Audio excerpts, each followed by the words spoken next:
خلافا لمظاهر احترام الملك كشخصية عمومية، كانت الحياة اليومية للراحل الحسن الثاني لا تخلو من بعض الطرائف، لا سيما مع المقربين منه والمحيطين به وحاشيته.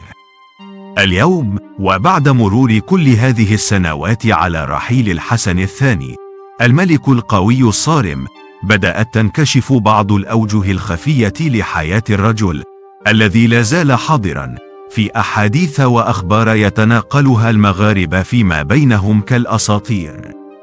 فمن بين أشهر القصص الطريفة المتداولة بين العاملين بالقصر الملكي بالصخيرات أيام الراحل الحسن الثاني، نعرض عليكم اليوم قصة جد مثيرة لأحد خدام البلاط الذي تسلل في غفلة من الجميع داخل قاعة العرش، واستباح لنفسه أن يجلس على كرسي الملك وهو يعلم كل العلم من يكون الحسن الثاني.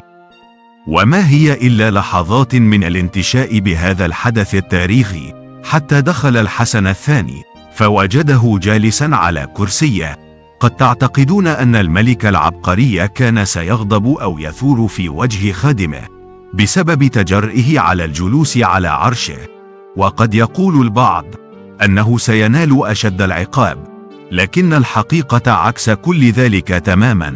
فالحسن الثاني حينما رأى خادمه في هذا الموقف الذي لا يحسد عليه، تبسم بلطف وخاطبه بالعبارة التي تقال له: الله يبارك في عمر سيدي.